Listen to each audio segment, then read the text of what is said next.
Hello, good evening, good morning, good afternoon, and welcome back to Monk Towers. We're live with the Urban Monk on A1R Radio and Moonstruck TV. Tonight, I want to talk about clock time and psychological time.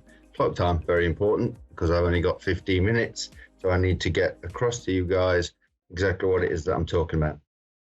When we're living in the present, we tend to think about the past and think about the future, but bring ourselves back into the now, the present, by being silent and quiet and being grateful and thankful and generous for what we've got.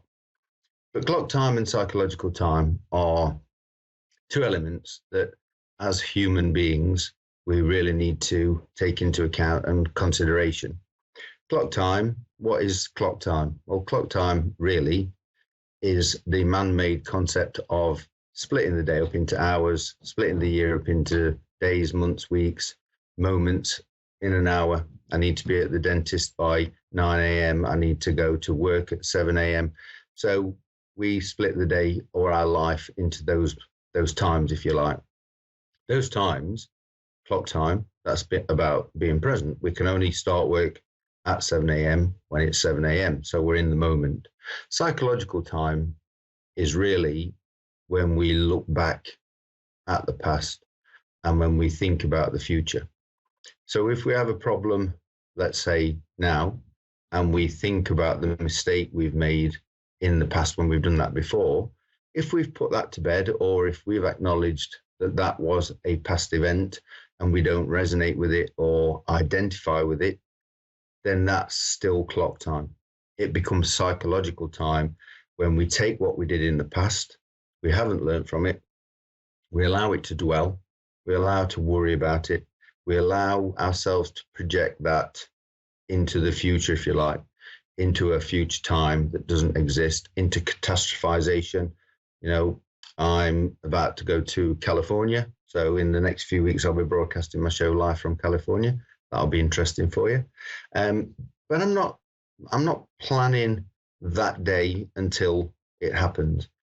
The flights have been booked, the accommodation and visiting with my friends is all in hand. That had to be planned, but it only had to be planned in the now, in the present moment. I emailed him, is it okay if I come over? And I did that now.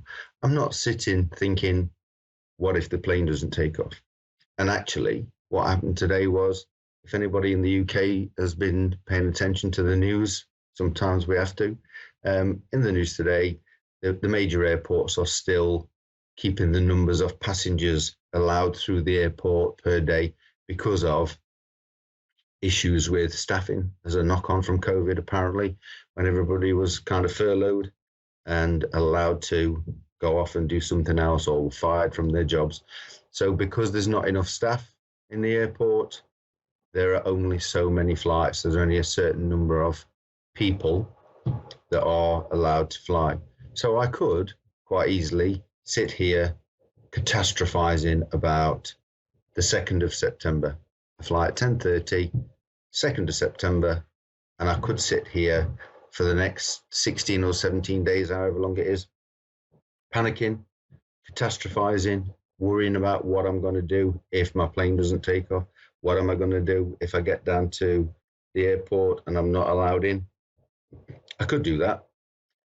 But by being present, I realize that if I do that, I'm going to alter the vibration of my mind, my brain, my body, my internal energy, my health will suffer.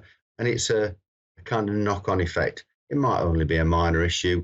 It might only be a minor change in vibration. But if I add that to all the other things that I might be catastrophizing about tomorrow or in 20 minutes time or in an hour's time, then that's when the body starts to suffer, when the health starts to suffer, when the vibration of the body that we're working so hard to get into the universal energy vibration, that's when all that goes to pot. It goes off the edge, starts to change, and illness follows. And if it's not illness, then it's a change of attitude or a falling out with a partner or a disagreement with someone at work because we're letting a future event control us. That's psychological time. So clock time, it's now. That's all there's ever going to be. You know, I've said this and we've spoke about it in earlier shows. If you were walking down the street and a dog walked past and you said to the dog, "Excuse me, what time is it?" If it could speak, it would look at you really strangely and just say, "It's now. What other time is there?" So realistically, there will never be another time that you live. You've never lived this life before. You're here right now. Some famous quote, I can't remember who said it, but every day is a new life to a wise man. So every new day is a new life to a wise man because we start again. So clock time is how we cope with everyday situations. And again, it's not always the situation that's the issue within mindfulness or nowism, as I like to call it. It's not the situation that's the issue that we dwell on. It's how we deal with it. So clock time, our moment of existence right now, but we separate that from psychological time. Clock time is what we do in this earthly three-dimensional manifestation of the body, this meat and bones that we call the human body. That's how we separate what it is that we're supposed to do. The identification with the past and the catastrophization or the even hoping for a better future. You know, we're looking at something in the past and saying that was really bad. I was treated badly as a child, or I treated my child badly, or my bosses treated me badly in the past. We tend to focus on that and make sure we don't do that moving forward in the future. That's psychological time. Okay, we can only affect what our boss thinks of us right now, in the moment, at work, at that point, not what they've done before or what a previous boss did or what a previous partner did. We can't carry that with us because we will then take that forward and say, well, I'm not going to get involved in a relationship because that person did this. That person didn't like my cooking, so I'm not going to cook for the next person. That's psychological time. Clock time, quite simple. It's just being in the moment. So take problems from the past, think about what happened in that previous relationship and deal with it now. Acknowledge it. It's just a thought. That time's gone. You're not in that relationship anymore. You might not even be in that job anymore. Think about it, take it, learn from it, and learn from it now. Don't carry it forward and make it into psychological time. That's the problem. As humans, we tend to fight against what we really know is to be true. And the only thing that is true is that there's only now. We can only affect things now. We let things dwell. We let them go, or we acknowledge that clock time is really just about being here and now. Well, it's great to talk to you. It's been a while since I've been able to get onto the live show.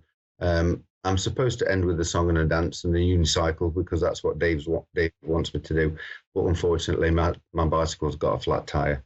So I'm going to wish you well and look forward to seeing you all next week. Hit me up on Long Road to Richmond on Facebook or urbanmonkuk@gmail.com. And I'll catch you guys next week. Have a safe week and take care. Bye.